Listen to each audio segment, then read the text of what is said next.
Have you ever been so close to home, so tired from a long drive, that you'd risk a shortcut? That dark, unmarked road that promises to shave a precious half hour off your trip. We've all felt that little pull, that whisper in the back of your mind that says, "Go on, what's the worst that could happen?" Most of the time, the worst you get is a dead end, a bumpy ride, or maybe you just get a little more lost than when you started. But some roads aren't on any map for a reason. They hide in the forgotten corners of the world, wrapped in local legends that don't get shared with outsiders. They're places that hold on to their history, places where the past isn't just remembered, it's waiting. The story you're about to hear is about one of those roads. It's about a man named Leo, a driver just like you or me, who made one single fateful choice as the sun went down. He turned onto a road that his GPS didn't know existed, and in doing so, he drove straight into an endless nightmare. Because some shortcuts, you see, demand a toll, and the price for this one was more than anyone could ever pay. It all started the way these things so often do, with frustration. A 5-hour drive had already turned into 7, then 8. A jackknifed semi-truck had completely choked the life out of the interstate, turning 3 lanes of fast-moving traffic into a stagnant parking lot. Leo had been sitting there for the better part of 2 hours, the engine idling, the AC losing its fight against the humid, late summer air. His phone buzzed for what felt like the 10th time. His wife, Sarah. He ignored it again. He knew what the text would say. "Where are you? Dinner's getting cold. The kids miss you." Every message felt like another twist of the knife, another reminder he was failing to get home on time. He was a good man, a loving husband and father. He worked a sales job that kept him on the road more than he liked, but he did it for them. Every mile he drove was for his family, but tonight, that dedication felt like a chain. The sun was dipping below the horizon, painting the sky in violent streaks of orange and purple. The day was dying, and his patience was dying with it. That's when he saw it, a small, almost invisible break in the trees lining the highway. It wasn't an official exit, just a dirt and gravel path barely wider than his car. An old, rusted signpost, its letters long gone, leaned tiredly at the entrance. It was the ghost of a road. His GPS, which had been showing his static position for hours, showed nothing. According to the digital world, this road didn't exist. But to Leo, it was a lifeline. It seemed to run parallel to the gridlocked highway. It had to lead somewhere. Maybe it would spit him out a few miles ahead of the wreck. Maybe it would connect to a county road. Either way, it was movement. Without another thought, he flicked on his turn signal, a pointless gesture on the motionless interstate, and steered his car off the bright, predictable path and onto the dark promise of the shortcut. The tires crunched over the gravel. As he passed the rusted sign, he felt a strange, sudden chill, as if he'd just crossed a border into another country. A country with no maps and no welcome. The second his car was on the path, the world changed. All the noise from the highway, the distant sirens, the hum of 1,000 engines, the frustrated honks, vanished. It wasn't just quiet, it was a deep, unnerving silence, like a thick blanket had been thrown over the world. The canopy of ancient, gnarled trees swallowed the last bits of twilight, plunging the road into early night. His headlights flickered on, cutting 2 lonely cones of white into the suffocating dark. The road was rough, way rougher than it looked from the highway. Potholes dotted the path, forcing him to slow to a crawl. The air coming through his vents changed too. It lost that familiar smell of asphalt and exhaust and took on a thick, earthy smell of damp soil, decaying leaves, and something ancient and undisturbed. He tried his phone. No signal. The bars were gone, replaced by no service. His connection to the outside world was cut. A knot of unease formed in his stomach. This was a bad idea. He knew it with a cold certainty. He should turn back. But when he looked in the rearview mirror, the opening to the highway was gone. All he could see was a solid wall of trees and the dark road stretching into nothing. It was as if the forest had closed behind him. But pride pushed him forward. He'd already committed. Turning back felt like defeat. He'd just go a little further. He drove for what felt like 10 minutes. The only sounds were the crunch of gravel and the hum of his engine. There were no signs of life. No houses, no cars, not even the glint of an animal's eyes. It was a dead world.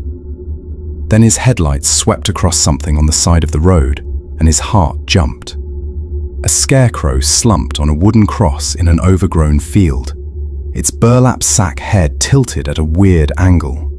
Its button eyes stared blankly into the night. He drove on. A minute later, a flicker of movement in his mirror caught his eye. He looked up. The road behind him was empty, but for a split second, he could have sworn he'd seen the scarecrow again. Not resting in the field, standing.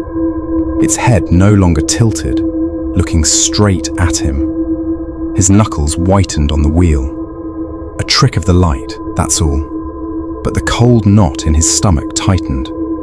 The rational part of his brain fought with a primal terror he hadn't felt since childhood. He tried to focus on driving, but the road seemed determined to break him. The radio, which had been off, crackled to life. Not static, music. A warped, mournful song from the 1930s or 40s. A woman's voice drifting through impossible distance. He jabbed the power button. Silence. Then the music returned, louder. He hit the button again. Silence. And then a woman's voice whispered through the speakers. "Leave." Ice filled his veins. He slammed the radio repeatedly until it died. His headlights cut through the dark, and he saw her. A woman in a long white dress standing at the tree line. Pale, still, her hair obscuring her face. A ghost from 100 stories. He slowed. "Do you need help?" he called out, voice cracking. She didn't move. He crept closer. The beams of his headlights reached for her, and she vanished. He stomped the accelerator. Terror surged through him. The scarecrow, the radio, the woman, none of it was his imagination. He had entered something wrong, something hungry. He drove and drove until he realized he was passing the same gnarled oak tree again and again. The road was looping, feeding him back into the same haunted stretch. Panic broke him. He spun the car around and sped back the way he came. But up ahead, standing in the middle of the road, was the scarecrow. Its button eyes glowed faintly. Its stitched mouth twisted into a grin. It had moved. It was waiting for him. Leo swerved violently, branches scraping his car. He didn't stop. When he looked back, the scarecrow stood motionless, watching. The headlights flickered, once, twice, and died. The engine sputtered and fell silent. His car coasted to a stop. Darkness swallowed everything. Tap. A soft sound at the driver's window.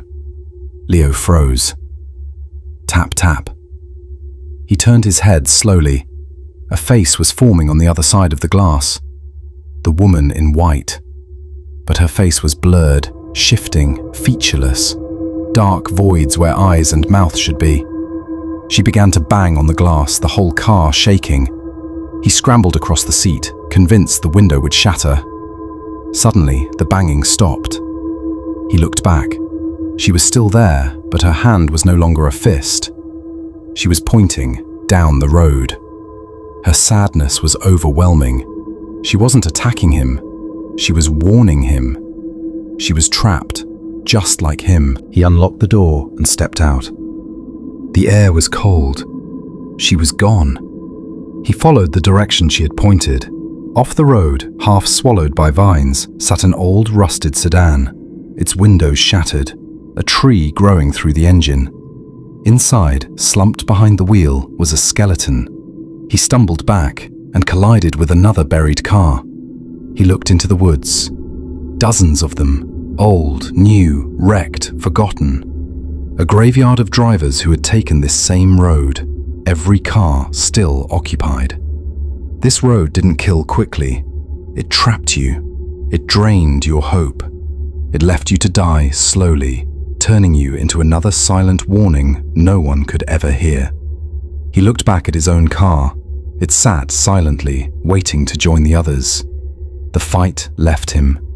He walked back, opened the door, and sat behind the wheel. He rested his head on the steering wheel as the darkness closed in. Outside, the phantom watched, her sad duty fulfilled, as another soul was added to the road's permanent collection. The road keeps its secrets, and it keeps its drivers. The ones who chose the shortcut, who gambled minutes against the unknown and lost. Their stories become whispers in the wind, their cars monuments to a bad decision, and they become part of a place the maps forgot. If you've ever felt that strange pull toward an unknown road, or if you have a story about a journey that took a terrifying, unexplained turn, share it in the comments below. Your story could be the warning someone else needs. And if you want more tales from the darkness at the edge of the map, make sure you subscribe and turn on notifications. You never know when you might need a reminder to stay on the main road.